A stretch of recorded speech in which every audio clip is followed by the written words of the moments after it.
Welcome to Fearless Finances, where I'm trying to take the fear out of your finances. This week, I've had some crazy comments.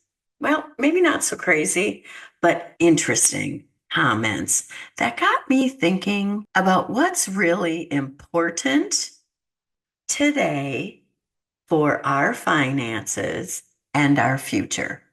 Because after all, when all those things are aligned, we can be a little bit more fearless.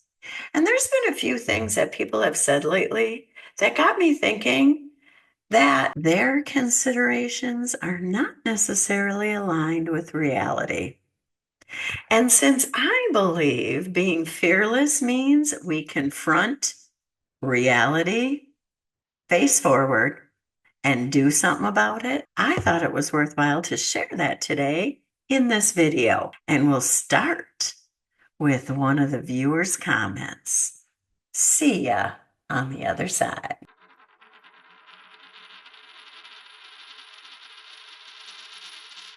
So here's that promised comment. Apparently, he was a brand new subscriber and he liked one of my videos. It's about should you get a financial advisor? Lots of people find my channel that way. And then they start perusing a little bit and they find that I also believe that who we vote for and their policies have a lot to do with how fearless we can be in our finances. And not only that, but how well we'll be able to do. You see, in this video that he made this comment on, boom or bust, how Trump's economy could impact your investments, I go on to describe that it's not going to be good. That Trump doesn't know how to manage an economy. And the tariffs are going to be horrible, and his tax policy is going to set us back. And the things that build an economy are things like education and social safety nets and soft power, like through USAID, which all that stuff is gone now. I did that video a few months ago. And this gentleman chose to essentially say that, too political, which I chose to comment, we can't have financial security unless we have good, honorable, helpful, educated people in power. Trump is none of those things. And then I thought, my channel would never look like this if Harris had been voted in. And I also kind of figure that whoever this is doesn't agree with me. And not just about that politics shouldn't be part of finance, but that this person probably voted for Donald J. And he expected me to say, oh, Donald J is going to do such a great job. I don't know why anyone would expect that.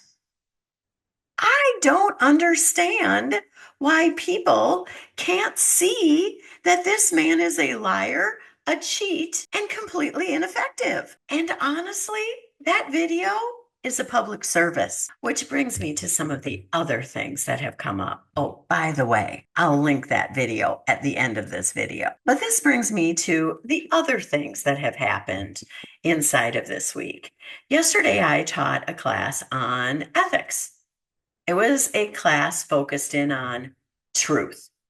And I start that class with a Social Security video, in which I've done another video on. I'll link that at the end of this too. We review it and we talk about how much misinformation is in that original Social Security video. Misinformation that's designed to evoke fear and, quite honestly, comes a lot of the times from the right pundits. And I mean people who are more conservative, which isn't really what Trump is, but you know what I mean. Because these people would like to do away with Social Security.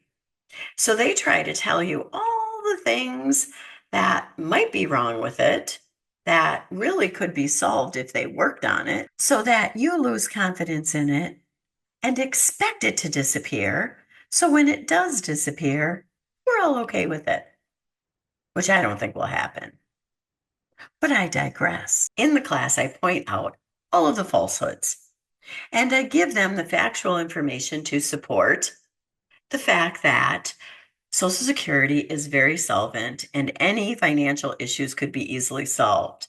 Now, normally when I go through this, I also say that our government officials have all the reasons in the world to continue this social safety net if they want to be reelected, if they want the economy to have enough money in it, if they don't want a revolution, tons of things.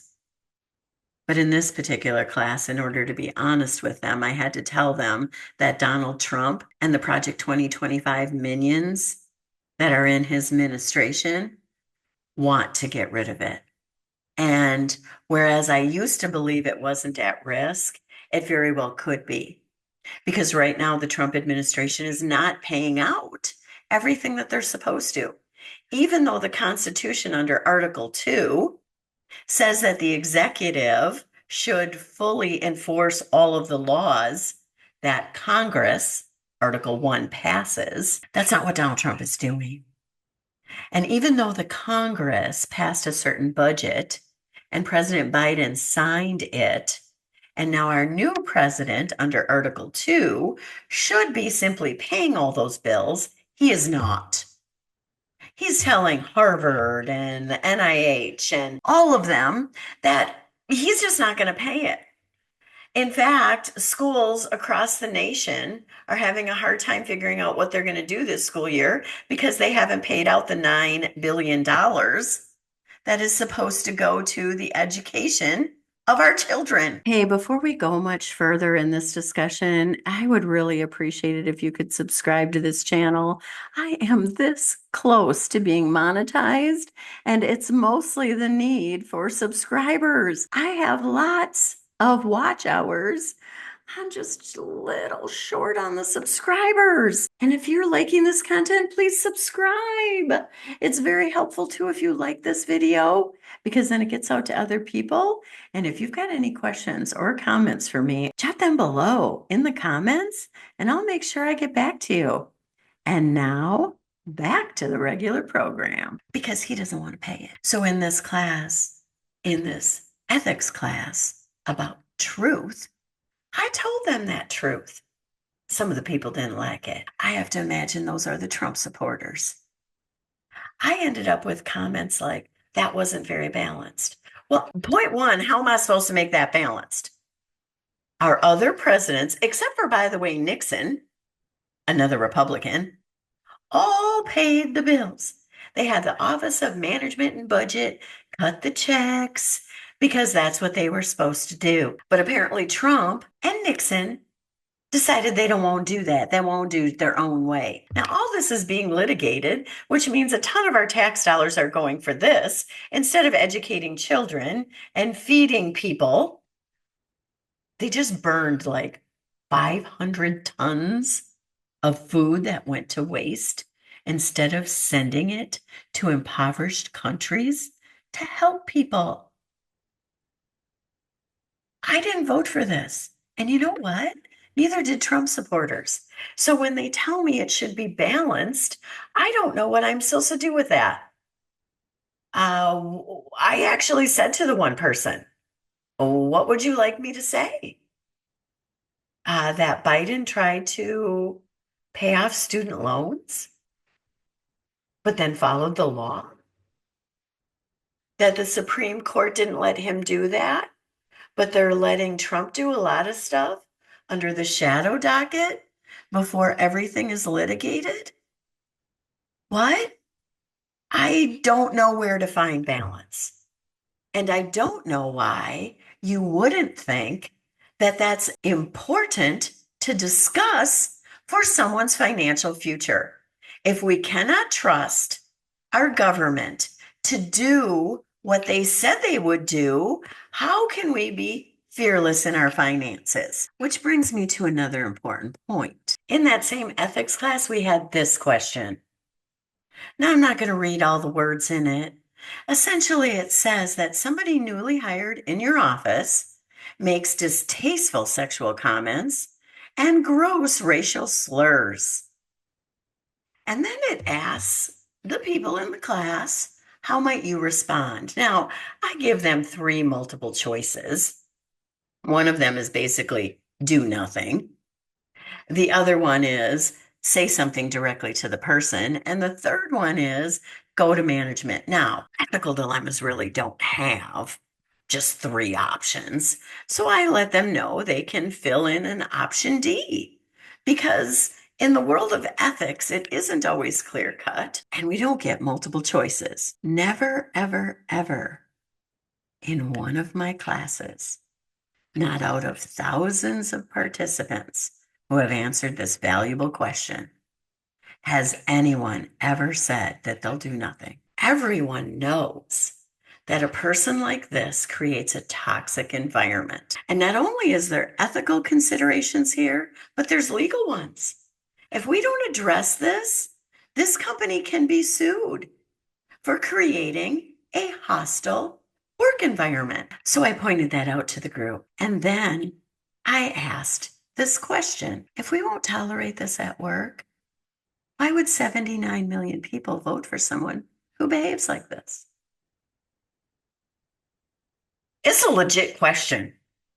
Like, you, 79 million people, have just caused the rest of us to have a hostile environment. You've also caused the entire world to have a hostile environment. If there are ethical and legal considerations that make you not want to work with this person, why would you put this person in the highest office of the land? Now, I'm pretty sure I might have said it just like that because I'm getting sick of this. It's ridiculous. It is absolutely ridiculous that these people know that this behavior is wrong. They would not treat people like this. Well, maybe some of them would. I'll take that back. But most people would never allow their children to behave like this. And they wouldn't hire someone who does it. But yet they'll put that person in the United States presidency. And one of the women did not like it at all. She went right into the Zoom chat and she said, I don't want to talk about politics. Well, that's because I'm hitting a nerve and I'm causing a little bit of cognitive dissonance.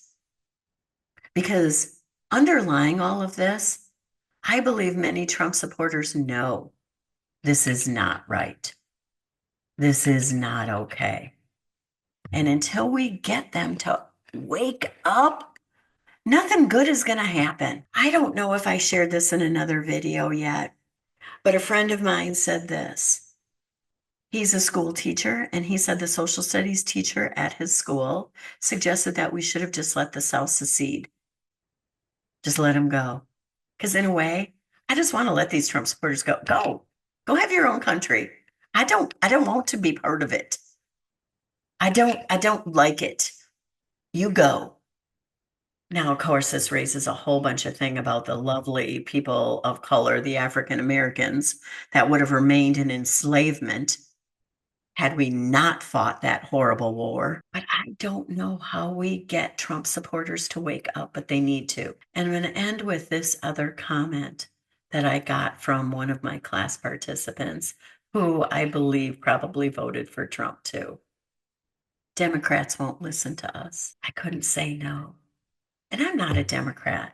I have to say I'm probably more independent, but now I am aligning myself with Democratic principles because there's absolutely nothing in the Republican Party that represents my ideals.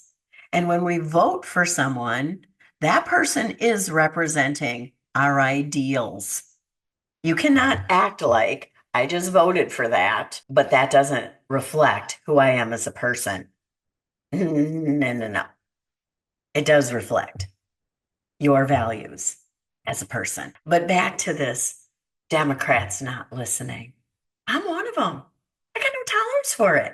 It'd be like sitting down with somebody in the KKK as they try to convince me that what they're doing is right. It'd be like sitting down with somebody in the Taliban saying that, all of this violence is worthwhile. And the same goes for you, Mr. Netanyahu, who's creating a genocide over in Palestine. I can't listen to that.